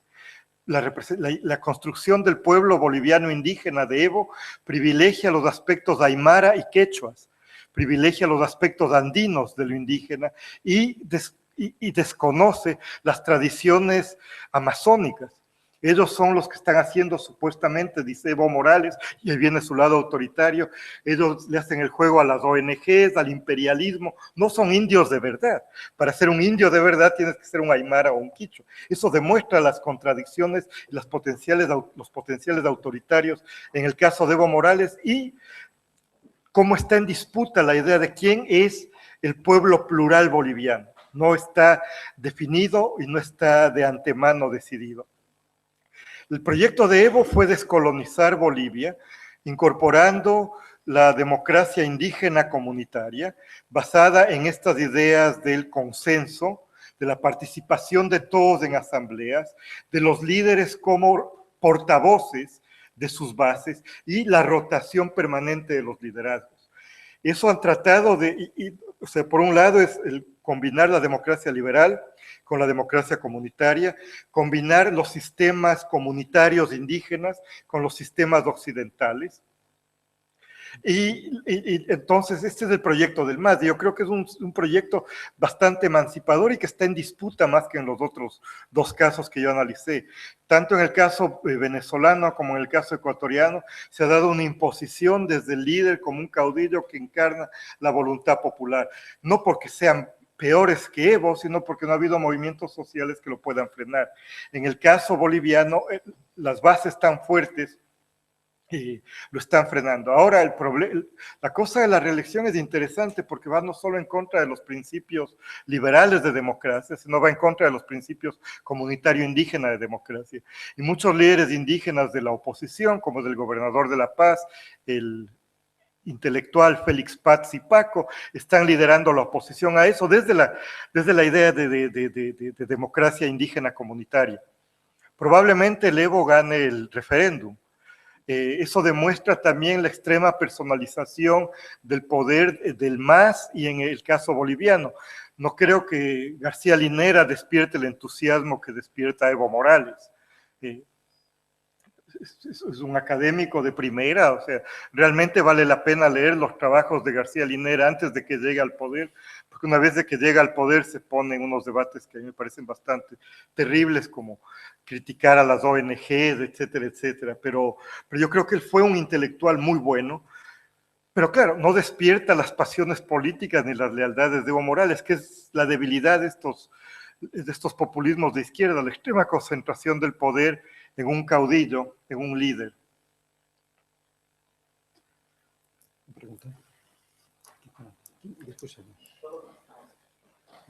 Gracias. Un momentito, vamos a pasar el micro.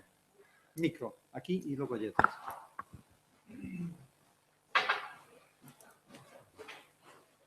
Gracias. Aló, ¿se me escucha? Gracias. Igual sumarme a todas las felicitaciones. De hecho, este es un tema mucho más familiar para mí. De hecho, tuve la oportunidad de escucharlo a Ernesto Laclau en Bolivia, en una universidad.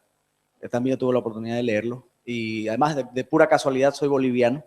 Entonces, por eso es que quería evitar de hablar, porque tal vez iba a tener una carga subjetiva al respecto. Pero bueno, la última intervención, la verdad que me motivó.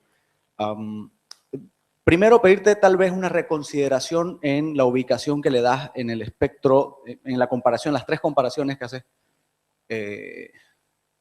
a esta suerte. Yo creo que el MAS y Evo Morales como tal, y toda la lógica de administración del poder, la deberías de situar mucho más cerca al tecnopopulismo de Correa que a esa participación de base, esa democracia participativa de base en la cual la pones en la exposición. ¿Por qué? Si bien el momento revolucionario, el momento constituyente al cual haces mención en el 2003, evidentemente es la movilización, la ocupación del espacio público, pero de manera generalizada en el país, es el único momento, o el de mayor efervescencia, y luego de ese momento, tal vez el 2010 con el tema del gasolinazo, ¿no? Pero que es totalmente lo contrario, es una movilización y una ocupación del espacio en contra de aquel que dice representar al pueblo y que está tomando acciones en contra del pueblo. Esa precisión, ¿por qué? Porque yo te podría decir que la experiencia más cercana a un proceso de participación ciudadana, paradójicamente, fue dada por un proceso neoliberal de municipalización del Estado boliviano, que fue encarado entre el 89 y el 93 por un presidente gringo, además de Gonzalo Sánchez de Lozada. Entonces, esa fue la experiencia más cercana, creo yo, de participación, porque era mucho más plural, no era tan cerrada. Eran actores mucho más plurales los que participaban en la definición de las inversiones que se realizaban con los recursos estatales en los recién creados, en los municipios recién creados. Entonces, como te digo, tal vez reconsiderar eso, buscar más experiencia, más documentación de Bolivia para poder reconsiderar ese espacio que le da. Bueno, coincidir con vos, Carlos, en el tema de que la disputa en el proceso no es solo de quién habla en representación del pueblo, sino hay una disputa paralela, no es una disputa, sino una indefinición que corre en paralelo de qué es el pueblo boliviano. Y el mejor ejemplo de ese son los datos del censo del 2001, que es el censo precedente. Nuestro último censo es del 2012. El censo del 2001 decía que más de la mitad de la población boliviana era indígena u originaria. Y el censo del 2012 no llegan ni al 30%. Entonces estamos hablando de dos realidades totalmente distintas. Y el único proceso transversal a este es la migración campo-ciudad, la concentración tremenda de población urbana que ronda alrededor del 70%. Y con esto, por supuesto, la reconfiguración de identidades al interior de esas zonas urbanas. Evo Morales no gana, ninguno de sus candidatos en los 9 años que Evo Morales está en el poder ha ganado en las grandes ciudades de Bolivia, ¿no? En La Paz y en Santa Cruz, ¿no? En el Alto sí, ha tenido gente que ha ganado, en Cochabamba también, pero las dos ciudades más grandes del país no ha podido cooptarlas políticamente en esos espacios urbanos. Y hay una dualidad, además de votación, y a esto se suma lo que decías de esta lógica de representación del pueblo boliviano en lo indígena, quechua o aymara, cuando la Constitución reconoce 36 naciones y etnias originarias, y cuando 34 de esas 36 están en 2/3 partes del territorio nacional, y solo 2 son las que se atribuye representación el proyecto del MAS. Entonces hay una complejidad particular, y en mi caso aún mayor. Yo digo en mi caso porque soy de Santa Cruz y se nos ha tildado de todo, ¿no? Independentistas, etcétera. Al final lo único que conseguimos es que se mencione tibiamente un Estado autonómico en la Constitución del 2009 y un proceso en el que estamos, ¿no? Pero digo que es particular porque sí, evidentemente, mi condición en el espacio nacional es particular. Nosotros, los cruceños, no podemos entender el país sin entender Santa Cruz, ¿no? Y nuestro razonamiento también pasa por ahí. Y otra de las cosas particulares que tal vez eso te quería preguntar, ¿cómo encaran y si se da en los otros procesos, cómo enfrenta estos procesos populistas a las insurrecciones desde los enclaves de los poderes los poderes anteriores, ¿no? En este caso Santa Cruz, por ejemplo, como poder económico, pero Santa Cruz lo encara de una manera distinta. Utiliza la misma fórmula populista del gobierno nacional, la movilización, la ocupación del espacio público, un proceso de cabildos multitudinarios que se llevan adelante en la región, en la ciudad, donde se movilizan 200.000, 300.000, 1 millón de personas, se las concentra masivamente en las calles para competir por esa competencia de la representación del pueblo. ¿Hay algo similar en las otras experiencias populistas y cómo al final se termina sobreponiendo esta construcción del pueblo de estas maquinarias, ¿no? Gracias. Cuando tú comparas, o cuando la bibliografía compara los procesos, estos 3 procesos, los teóricos que vienen de una perspectiva liberal ven una serie de similitudes que hacen ver a estos procesos como competitivos autoritarios, concentración del poder en el Ejecutivo, guerra a los medios privados, regulación de la sociedad civil, elecciones que se dan en canchas electorales que favorecen al Ejecutivo. Creo que no me olvido de ninguna de las características, que les verían como algo similar a autoritario, como modelos similares de autoritarismo. A mí me parece que sí hay parte de eso que es verdad, pero también yo creo que para mí lo más interesante son las diferencias entre estos 3 procesos. Y ahí me parece que Bolivia destaca por ser el lugar en el cual, ya que Evo llega al poder, el momento en el que los movimientos sociales tienen la capacidad de pararlo, tienes una potencialidad de insurrecciones desde abajo, al menos para decir que no. No es que tengan propuestas alternativas, en el caso del gasolinazo fue decir que no, pero en el caso del Tibnis sí podrías que fueron estas marchas. El caso del Tibnis, del Parque Nacional del Tibnis, que iban a hacer una carretera que era muy importante para el gobierno de Morales, entre otras cosas, para parar el poder, decían ellos, de las élites de Santa Cruz, pero también para desarrollar la Amazonía, para dar, debido a las presiones de los cocaleros que querían expandir sus cultivos de coca a estas áreas protegidas, sea lo que sea, es una movilización indígena que marcha desde la Amazonía y llega a La Paz, pero a la cual se van sumando una serie de sectores populares, urbanos, otros indígenas.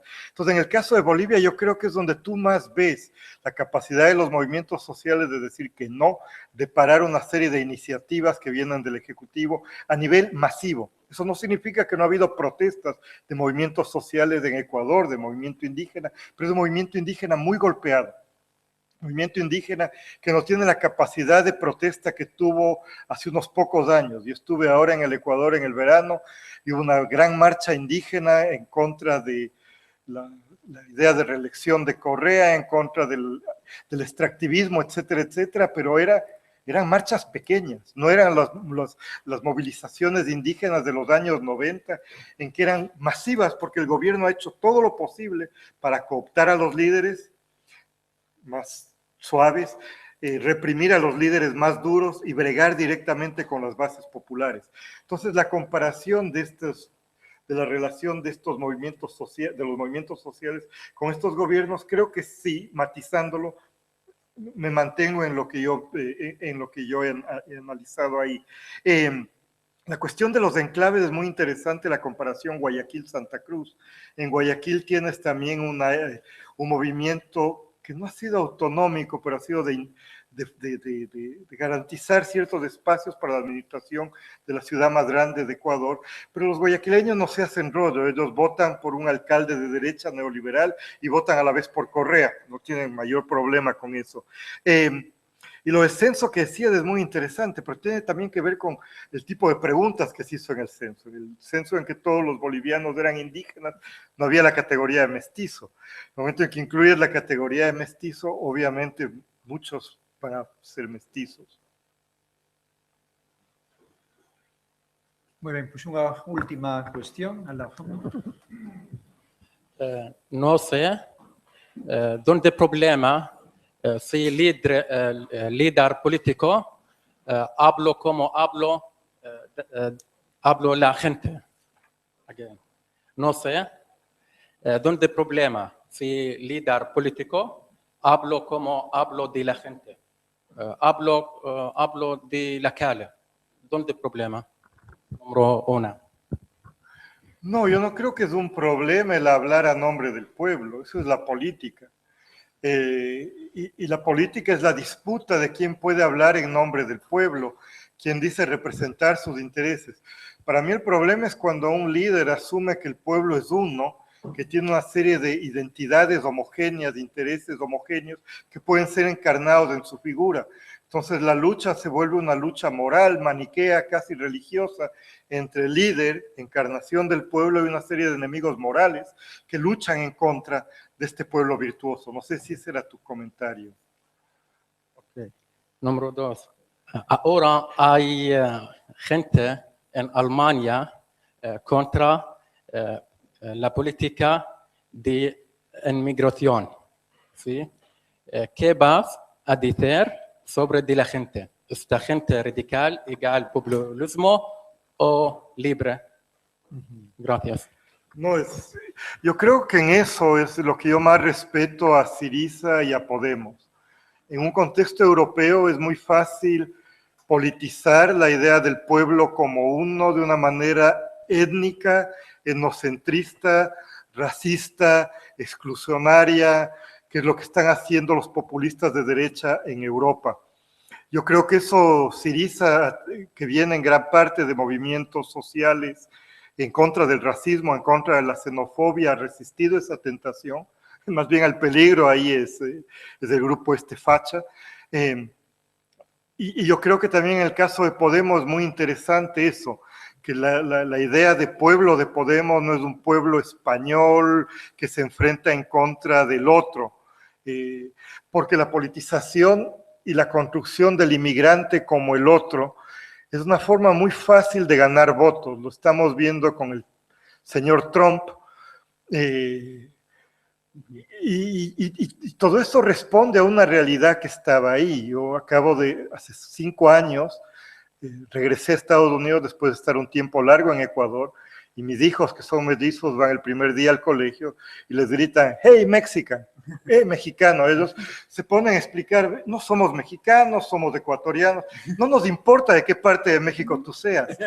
Entonces, esa idea en que todos los que hablamos español, incluidos los españoles, son mexicanos, y el mexicano es un otro vago, es un otro contrabandista, es un otro tramposo, es lo peorcito que hay.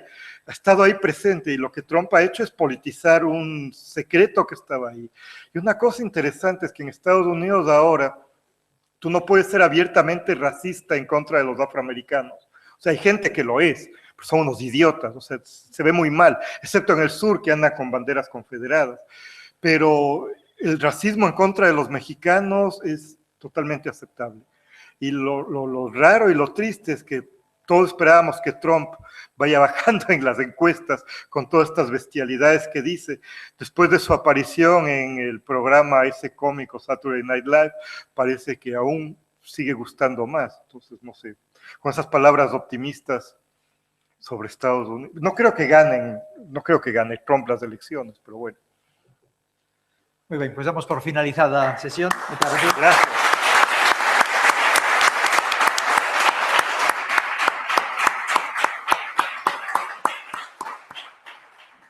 Recordo que mañán temos sesión con Álvarez Junco, tamén ás 5 da tarde.